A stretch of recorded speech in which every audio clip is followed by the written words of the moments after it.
राजनीति बिहार में भी चरम पर है, चुनाव का वक्त है और इस बीच देखिए संत किस तरफ जाएंगे ये सवाल है, क्योंकि संतों को लेकर आपको बता दें बड़ी खबर इस वक्त ये है। जगत गुरु शंकराचार्य अविमुक्तेश्वरानंद ने ये कहा है कि वो सभी सीटों पर अपने कैंडिडेट्स उतारेंगे। अब इससे चुनावी जमीन पर क्या बदलेगा, क्या होगा, इस फैसले के पीछे की सोच क्या है, रिपोर्ट देखिए।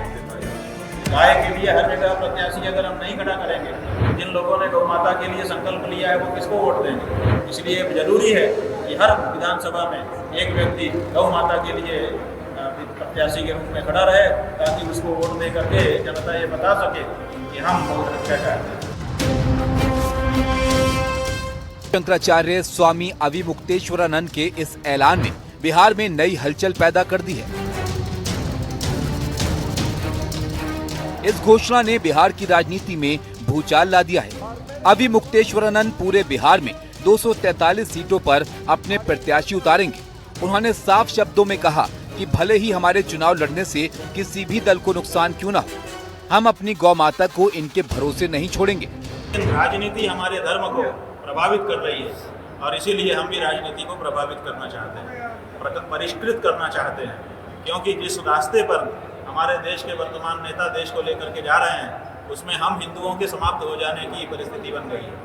आप देखिए कि अगर गौ मांस के बारे में जैसा कि इस समय की सत्ताधारी पार्टी प्रचार कर रही है, कह रहे हैं कि गाय का मांस खाने में क्या हर्ज है, और अगर उन्होंने हिंदू बच्चों को गौ मांस खिलाना शुरू कर दिया तो फिर मुसलमानों में, ईसाइयों में और हिंदुओं में क्या अंतर रह जाएगा। तो हिंदू तो समाप्त ही हो जाएंगे। तो अपने धर्म के अनुयायियों को बचाए रखने के लिए, उनकी पवित्रता को अक्षुण्ण रखने के लिए एक धर्माचार्य होने के नाते हमारी जरूरत है कि हम एक एक हिंदू के पास जाएं और जा करके उसको धर्म का मर्म बताएं। अविमुक्तेश्वरानंद सीमांचल के किशनगंज में थे, जो कि मुस्लिम बहुल जिला है।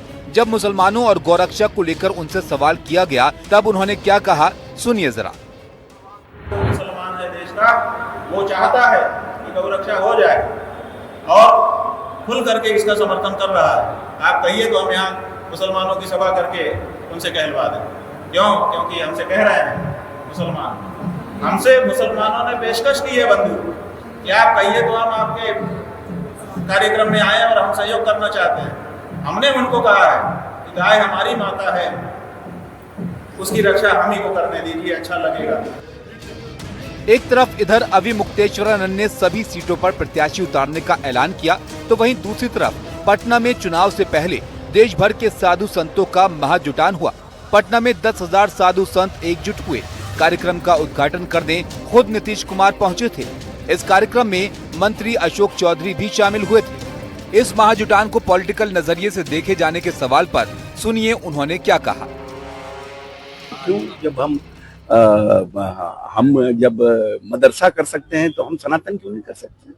हम किसी हर एक जो हमारे यहाँ यूनिट है, हर यूनिट के मनोबल को बढ़ाना सरकार का दायित्व है। और नेता ने, हमारे नीतीश जी ने कभी हिंदू मुस्लिम नहीं किया। उन्होंने बिहार को एक इंसान, न अगड़ा पिछड़ा न हिंदू मुस्लिम, हर एक को इंसानियत के रूप से कैसे बिहार आगे बढ़े, कैसे न्याय के साथ विकास हो सके, कैसे पूरा बिहार मेरा परिवार बन सके, उसके लिए काम किया। विधानसभा का चुनाव करीब है, ऐसे में सभी पार्टियों की कोशिश है साम दाम दंड भेद लगाकर अपने पाले में ज्यादा से ज्यादा वोट लाए जाए। पटना में साधु संतों का महाजुटान तो मठ मंदिरों की समस्या को दूर करने के लिए था, लेकिन इस कार्यक्रम के कई राजनीतिक मायने भी निकाले जा रहे हैं। पटना से शिवम कुमार, एनडीटीवी इंडिया के लिए। तो देखिए, पटना के बापू सभागार में साधु संतों का यूं जुटना, एकत्रित होना, अपनी मांगे लेकर भी आए, लेकिन चुनाव के वक्त में इन मांगों का महत्व और इनका राजनीतिक इम्पैक्ट भी जमीन पर अलग तरह से दिखाई देता है। तो क्या मांगे रखी उन्होंने सरकार के सामने, आइए आपको दिखाते हैं। देखिए, जो चुनाव में यही चाहते, जो धर्म को आगे बढ़ाए, जो हिंदू सनातन धर्म जो है उसको जो आगे लेके चलेगा, और हम लोग भगवान राम से कहते हैं उन्हीं का सरकार बने हैं, चाहे भाजपा हो या कोई भी सरकार हो, लेकिन राम का नाम लेना ही पड़ेगा। कुछ जो है सो मतलब मुख्यमंत्री जी हमारे जो हैं या धर्म से जो जुड़े होंगे उनके साथ साधु संत रहेंगे। अब चुनाव तो जो चाहेंगे कि जो हमारा धर्म जो सनातन रक्षा करेगा, जो हमारे हिंदू का रक्षा करेगा, जो मठ मंदिर का रक्षा करेगा, उसके साथ रहेंगे, उसको मदद करेंगे हम लोग। मतलब मूल से है, जो सनातन को जो रक्षा में हिंदू जगह सोया हुआ है, एकदम सोया हुआ है, इसको जगाना जरूर है। जो आज का कार्यक्रम है बहुत बढ़िया सुंदर कार्यक्रम है, ये जगाने के लिए ऐसे ऐसे कार्यक्रम होते रहेगा तो सनातन और मजबूत होगा।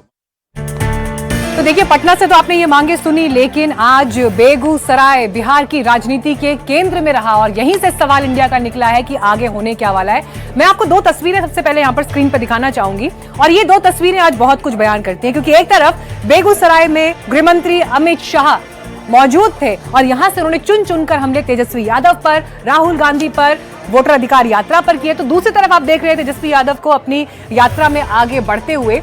आज जब अमित शाह यहां पर मौजूद थे तो उन्होंने ये उद्घोष किया कि एनडीए प्रचंड जीत के साथ बिहार में अपनी मौजूदगी दर्ज कराएगा, सरकार बनाएगा और तेजस्वी यादव उसके बाद चुनाव तक लड़ने की स्थिति में नहीं रहेंगे।